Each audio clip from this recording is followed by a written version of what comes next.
So this is the DJM-S5. This is Pioneer's entry-level mixer for DJs. At first glance, when you look at the mixer, you can see that it's red and black. Usually on the DJM-S series mixers, they're all black, but on this one, I think they've used the red to kind of differentiate from the others. But I can't lie, the red on this is looking really good. As you can see, the layout is pretty much the same as the other mixers, but the S5 is the smallest and lightest in the series. So at the top, you've got your master and booth in the middle. Then on either side, you've got your highs, mids, and lows. And then outside of that, you've got your trims and your filter knobs. You also have a flat switch here to switch between laptop and phone online. On the S9, you had a turn-in knob, but on the S7, they switched it to a flat switch, and now they've brought that over to the DJM-S5. Coming down, you have your load and browse controls. Clicking the left load will load your selected track onto deck 1. Clicking the right load will put your selected track onto deck 2. Then moving the browse knob will scroll up and down your music library. This is a little different to the S9, S11 and S7 because on those mixers, you have a load and browse knob on each side of the mixer. Also on here underneath the load buttons, you also have some extra features that you can access by using shift. So if you click shift and the left load button, it will change the view in Serato. If you click shift and the right load button, it will put your selected track into the prepare crate. If you double press load on any of the sides, then it will activate instant doubles if you have it switched on in your software. Below that, you've got your effects, but unfortunately, these are Serato effects and not hardware effects. That's one thing I didn't really like about the mixer, but this is what's expected from an entry-level mixer from Pioneer. So on each side, you have 3 effects that you can select in Serato. So let's say we're gonna choose echo, reverb, and break. Now, these effects are now linked to the 3 buttons on each side on the mixer. You also have your beat controls in the middle, so you can either change if you want to have it as 1, half, quarter, etc. Then just underneath, you have your level and depth knob, which will change the level of the effect. So to activate these effects, you have the triggers, which are found on each of the DJM-S series mixers. The only difference on the S5 is that the triggers feel a little bit more cheaper and a little bit more budget, but they still work just as good. Also on this as well, you don't have the flashing LED on the triggers to show that the effect is on, but again, this is expected from an entry-level mixer from Pioneer. So the way the triggers work, if you have an effect loaded on the left-hand side, you can click the effect that you want. Let's go with effects 1, which is echo. If you push the trigger down and hold the effect, it will stay on until you let go of the trigger, and that will go for the same on the other side. But if you want to lock the effect and keep the effect on, you can push the trigger back and it will stay on until you flick it back. Now coming down, this is something that's never ever been seen on a DJM-S series mixer before. Normally on each mixer you have 8 pads on each side, totaling to a number of 16, but on this mixer you only have a total of 8 pads, 4 on each side. But I wouldn't really call these pads as they're more clicky buttons.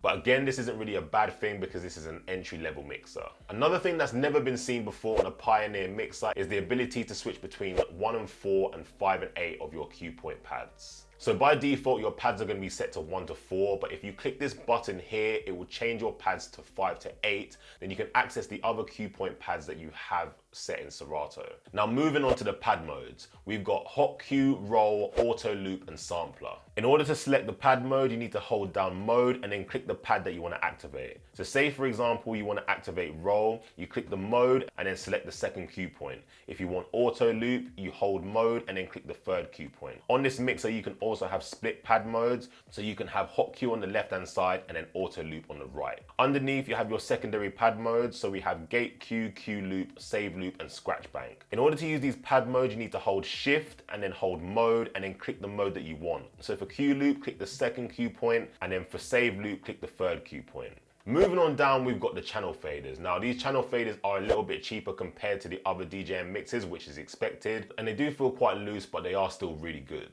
In between, you can see the levels like on all other mixers from Pioneer. To the right, you have your standard cue fader controls, which are on the other DJM-S series model mixers. So here you have the volume. To the right, we have the mix controls, so you can have cue coming out the headphones, master, or even both at the same time. Then you have the fader here. If you have it to the right, you can hear deck 2. If you have it to the left, you can hear deck 1. And if you have it in the middle, you can hear both at the same time. So something I was really happy about was the fact that they brought the Magville Fader Pro Crossfader to this mixer.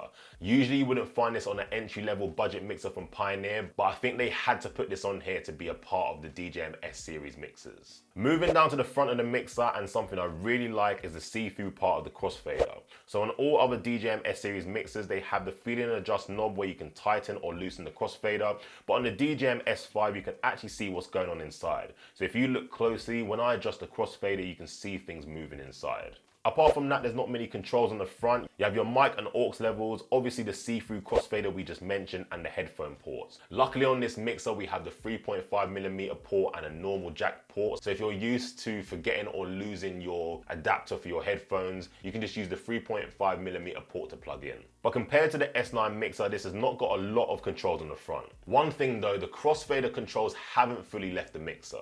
So if you come back up to the effects, under the left effects you have crossfader reverse and then 2 curve settings. So in order to enable these settings, you just need to click shift and then the one you want. This will turn it on in Serato for you.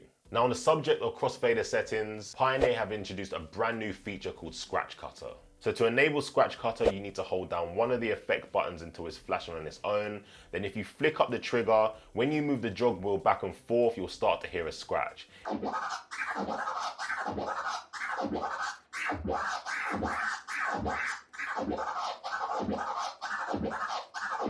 Another feature that's been brought to this mixer and this mixer alone is the Crossfader hot cue feature. So to enable this, you need to click shift and then FX1 on the right hand side. So now if you have 2 tracks on each deck and they're playing, when you open the Crossfader, the tracks will jump to the first cue point of the track. Now, I know a lot of DJs watching this will start to get routine ideas from just seeing this feature. Now onto the back of the mixer, and this is going to shock a lot of you. So obviously we have our on and off switch, but to power this mixer, it now needs USB-C. Now this has never ever been seen before on a Pioneer mixer, and also to connect your laptop to the mixer, it needs to have USB-C. On all the other DJM-S series mixers, they have a USB-B port, but now they've moved to USB-C, and it's going to be really interesting to see if Pioneer are going to do this going forward. But to shock you guys even more, you don't even need to plug the power into the mixer. This can be purely powered from your laptop. Now I don't know how long your laptop will last with this mixer plugged in, but you definitely can do it. Let's get on to the standard things that are on all mixers. This mixer has an XLR output, which I'm quite happy about. Usually on entry-level Pioneer equipment, they have RCA outputs, but they've added the XLRs onto this, which is really good. Moving along, you have your booth outputs. Now the booth is usually a jack port, but we have RCA on this one, and it also doubles up as a master 2. Then also on the back, we have channels 1 and 2. You can connect to these using RCA cables. If you're using media players like CDJs, you can switch this to line. And if you're using turntables, you can switch this to phono. You also have an aux port, so if you want to plug in your phone to this mixer, you can. And also you have your microphone port. Usually on all entry-level equipment, you only have a jack input for the microphone, but I'm happy to see that you can use either XLR or jack on this mixer. So that was the first look at the Pioneer DJM-S5 mixer. Out of the series, which one do you prefer? The S9, S7, S11 or the S5? Let me know in the comments down below. Now that you've watched this video, check this video out here to see my performance mix on this mixer. I'll catch you in the next one.